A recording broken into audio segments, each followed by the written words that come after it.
والد صاحب جو ہیں وہ بعض اوقات ان کے کہتے ہیں بڑے جلالی ہو جاتے ہیں اور کہتے ہیں بھی عورت ذات ہی خراب ہے.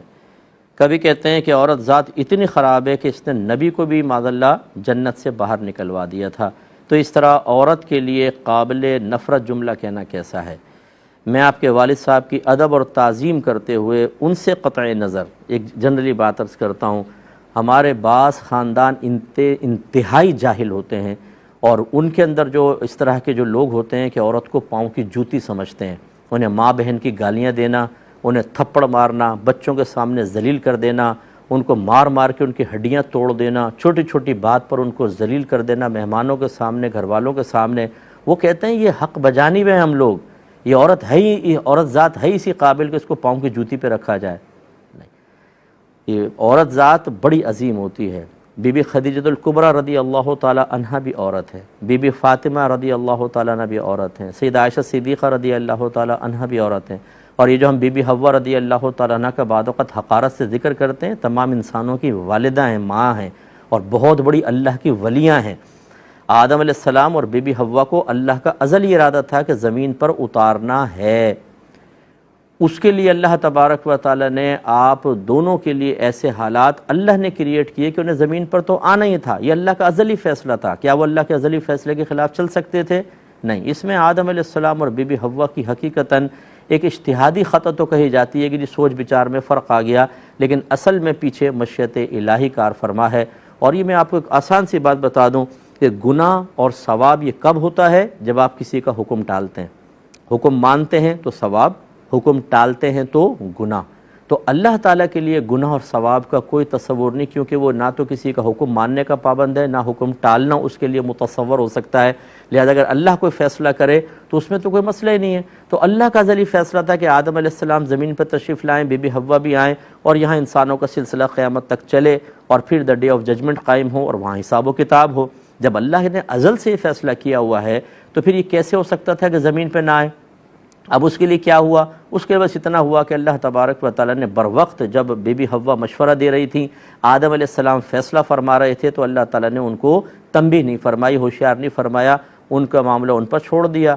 ان سے ایک ایسا معاملہ ہوا کہ وہ اللہ کے حکم کو مشورہ سمجھ بیٹھے اور انہوں نے بااطاعت کر لی اور یہ دنیا میں اترنے کا وسیلہ اور ذریعہ بن گئے. تو یہ ان کا کوئی گناہ نہیں تھا. جو بعض لوگ کہتے ہیں جی نافرمانی کی، نافرمانی کا لفظ استعمال کرنا صحیح نہیں ہے، وہ ایک اجتہادی خطا تھی جو گناہ نہیں ہوتا. اور یہ اللہ کا فیصلہ ازلی تھا. وہ تشریف لائے تو کتنی برکت، ان کی اجتہادی خطا کی برکت دیکھیں. کم و بیش 1,24,000 انبیاء علیہ السلام تشریف لائے، لاکھوں نمازی پیدا ہوئے، اللہ کی آسمانی کتابیں نازل ہوئیں، اللہ کی عبادت گزار بندے پیدا ہوئے، کیا کچھ نہیں ہوا. تو اس لیے اس طرح عورت کو تحقیر کے ساتھ ذکر کرنا یہ بالکل غلط ہوتا ہے. اور یہ معذرت کے ساتھ پھر میں وہ لفظ کہوں گا کہ یہ جاہل ذہنوں کی پیداوار ہے جنہوں نے خواتین کو، عورتوں کو پاؤں کی جوتی سمجھا ہے. عورت قابل تعظیم چیزیں. آپ کی والدہ بھی تو ایک عورت ہیں، ان سے آپ نے دائرہ ادب میں رہ کے والد صاحب سے نہیں پوچھا کہ ذرا یہ بتائیے کہ دادی جان کے بارے میں آپ کا کیا خیال ہے؟ کیا ان کے بارے میں اس طرح کے بے ادبی کے الفاظ کہنا صحیح ہوگا؟ اس لیے میں گزارش کرتا ہوں، اگر آپ کے بڑے اس طرح کہتے ہیں، آپ ان کی گرفت نہیں کر سکتے. میں ایک عالم کی حیثیت سے کچھ جملے کہہ سکتا ہوں، آپ گرفت نہیں کر سکتے. آپ انہیں غلطی کا احساس نہ دلائیں، آپ لہجہ سخت نہ کریں، آپ سنیں اور نگاہیں جھکا کے وہاں سے ہٹ جائیں. لیکن خدارہ ان چیزوں کو نوٹ کریں. آپ اپنے جب آپ کی فیملی بنے گی، آپ شادی شدہ ہوں گے، اس جہالت کو آگے منتقل نہ ہونے دیں. یہ وائرس یہیں پر رک جائے، اب آپ کے ذریعے اگلی نسلوں کے اندر منتقل نہیں ہونا چاہیے.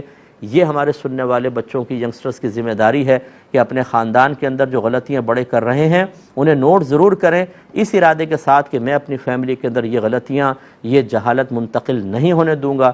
ایک نئے خاندان کی بنیاد رکھیں جو سابقہ جہالتوں سے بالکل پاک و صاف ہو.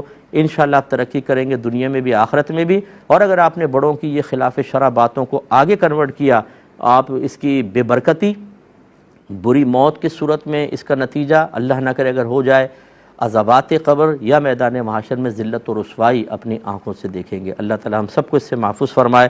بہرحال یہ بات بالکل غلط ہے. عورت ذات تعظیم کے قابل ہے، جس بھی حیثیت میں رکھا اللہ نے. ماں کو دیکھیں، ماں کا درجہ. اب یہ آخری بات عرض کرتا ہوں، نبی کریم سے جب پوچھا گیا مجھ پہ سب سے زیادہ حق کس کا ہے، فرمایا والدہ کا، پھر والدہ کا، پھر والدہ کا، پھر والد کا.